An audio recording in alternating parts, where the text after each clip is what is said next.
क्या पश्चिमी उत्तर प्रदेश में अखिलेश यादव को सामाजिक समीकरण साधने का मंत्र मिल गया है? क्या अखिलेश यादव मुजफ्फरनगर दंगे के बाद बदले हालात को समझकर गैर मुस्लिम जाट समीकरण को साधने की कोशिश कर रहे हैं? क्या उनका यह दांव आरएलडी बीएसपी के मजबूत गठबंधन की काट है?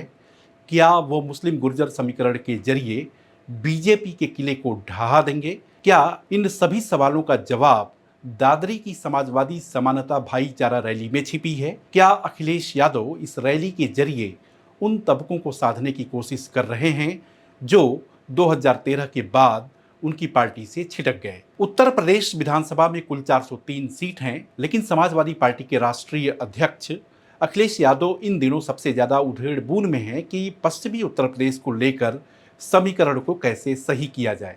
अखिलेश यादव को लगता है कि पूर्वांचल की जमीन उनके पक्ष में है, जबकि मध्य उत्तर प्रदेश को वह अपने तरीके से संभाल लेंगे, लेकिन पश्चिमी उत्तर प्रदेश के आंकड़े गड़बड़ हैं। आरएलडी के जयंत चौधरी अब उनके साथ नहीं हैं। जयंत चौधरी और उनकी पार्टी लगातार दावा करती रही है कि जाट वोट उनके साथ रहा है। यह बात भी सच है कि पश्चिमी उत्तर प्रदेश में राष्ट्रीय लोकदल का अपना अलग अस्तित्व है और वो अपनी मौजूदगी दर्ज कराता रहा है। ऐसे में समाजवादी पार्टी के पास पश्चिमी उत्तर प्रदेश में मुसलमान एक बड़ा वोट बैंक पहले से मौजूद है और यदि उनके साथ अगर एक और जाति जुड़ जाए तो समाजवादी पार्टी के लिए ज़्यादा बेहतर हो जाएगा। अखिलेश यादव इस बात को समझ रहे हैं कि सिर्फ मुसलमानों के सहारे बीजेपी आरएलडी गठबंधन को मात नहीं दिया जा सकता। मुस्लिम के साथ गुर्जर समाज का समीकरण बनाने की कवायद समाजवादी पार्टी ने शुरू की है। यूपी के पश्चिमी इलाकों में 18 जिलों के 70 से ज्यादा विधानसभा क्षेत्रों में छोटी छोटी चौपाल और रैलियां करने की योजना है। ये चौपाल उन विधानसभा क्षेत्रों में की जा रही है या की जाएगी जहां मुस्लिम और गुर्जर समाज के मतदाता अच्छी खासी संख्या में हैं। पश्चिमी यूपी की सियासत में 3 बड़े वोट बैंक हैं, जिसमें मुस्लिम, जाट और दलित समाज है। इसके अलावा गुर्जर, कश्यप, सैनी, ठाकुर, त्यागी और ब्राह्मण वोटर हैं। जाट समाज आरएलडी का वोट बैंक माना जाता है, वहीं ठाकुर, त्यागी, ब्राह्मण बीजेपी के साथ खड़े हैं, जबकि दलित बसपा के संग और मुस्लिम समाजवादी पार्टी के साथ हैं। गाजियाबाद, नोएडा, बिजनौर, संभल, मेरठ, सहारनपुर, कैराना जिले की करीब 2 दर्जन सीटों पर गुर्जर समाज निर्णायक भूमिका में है। यहाँ पर बता दें कि इन विधानसभाओं में 20 से 70 हजार के करीब उनका वोट है। 2013 मुजफ्फरनगर दंगे के बाद हिंदू मुस्लिम मतदाता कभी एक साथ नहीं आए। 2019 में आरएलडी के चौधरी अजीत सिंह ने इस खाई को पाटने की कोशिश की थी। 2022 में जयंत चौधरी ने सपा के साथ गठबंधन किया और जाट गुर्जर वोटर गठबंधन के पक्ष में आए। 2022 विधानसभा चुनाव में समाजवादी पार्टी आरएलडी गठबंधन 43 सीट और बीजेपी को कुल 93 सीटें मिली थीं। यानी कि इस इलाके में सियासी फसल को काटने में अखिलेश यादव उतना सफल नहीं हो पाए। लेकिन 2024 के आम चुनाव में इस इलाके ने समाजवादी पार्टी को निराश नहीं किया। सामान्य तौर पर यह माना जा रहा था कि जयंत चौधरी के अलग होने के बाद सपा की साइकिल पूरी तरह पंचर हो जाएगी। हालांकि नतीजे चौंकाने वाले आए थे। पश्चिमी यूपी की कई सीटों पर सपा का प्रदर्शन शानदार रहा। मुजफ्फरनगर और कैराना की जाट बहुल सीटों पर सपा का प्रदर्शन अच्छा रहा। दादरी की भाईचारा रैली में अखिलेश यादव ने गुर्जर और किसानों के मुद्दे को छूने की कोशिश की। अपने 55 मिनट के भाषण में कहा कि यदि सरकार बनाने का मौका 2027 में मिला तो लखनऊ के गोमती रिवर फ्रंट पर मिहिर भोज की प्रतिमा लगवाएंगे। बीजेपी ने हमेशा से इतिहास और जातीय पहचान से छेड़छाड़ की है।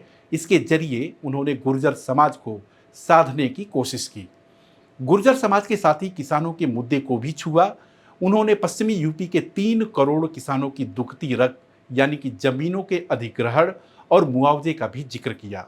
उन्होंने कहा कि बस सरकार बनाने में मदद करिए, ये दोनों परेशानियां बीते दिनों की बात हो जाएगी। सियासी जानकार कहते हैं कि जहां अब लोग 30 सेकंड से अधिक रील नहीं देखना चाहते, वैसे में हजारों की भीड़ जुटाना चुनौती है। जिस तरह से अखिलेश की सभा में भीड़ उमड़ी, खासतौर से भारतीय जनता पार्टी का गढ़ वाले इलाके में, वो इस बात का संकेत दे रही है कि पीडीए का ज्वार अभी कम नहीं हुआ है। बीजेपी के गढ़ में जनसभा करना, भीड़ जुटा लेना आसान काम नहीं है, लेकिन इसके विपरीत भी राय है। मसलन अखिलेश यादव पश्चिमी यूपी के लिए कुछ खास काम नहीं कर सके। लखनऊ आगरा एक्सप्रेसवे को बड़ा प्रोजेक्ट माना जा सकता है, लेकिन सहारनपुर मंडल, मेरठ मंडल में कुछ खास काम वो नहीं कर पाए। इस रैली के लिए सपा की तरफ से पुरजोर कोशिश की गई थी, लेकिन उतनी संख्या जिसका दावा किया जा रहा था वो भीड़ इकट्ठा नहीं हुई।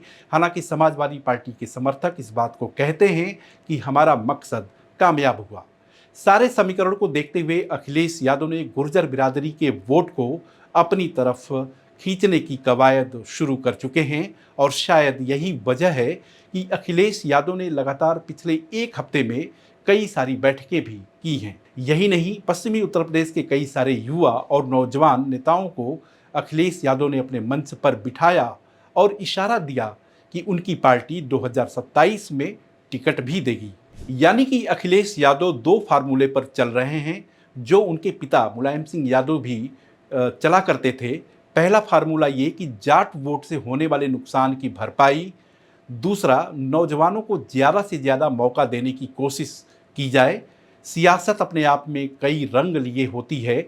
समाजवादी पार्टी पश्चिमी उत्तर प्रदेश में लगातार समीक्षा बैठकों के जरिए इस बात का संदेश दे भी रही है कि जब चुनाव की शुरुआत होगी तो वोटिंग सबसे पहले पश्चिमी उत्तर प्रदेश से शुरू होगी। अगर वहाँ से उनको लीड मिल जाएगी तो 2027 का चुनाव उनके लिए ज़्यादा सुखद हो पाएगा। तो यह वीडियो आपको कैसा लगा, आप अपने कमेंट और सुझाव को इनबॉक्स कर सकते हैं।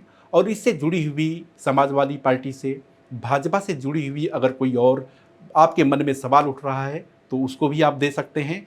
और साथ ही साथ अगर आपने हमारे चैनल को लाइक, शेयर और सब्सक्राइब नहीं किया है तो लाइक, शेयर और सब्सक्राइब करें।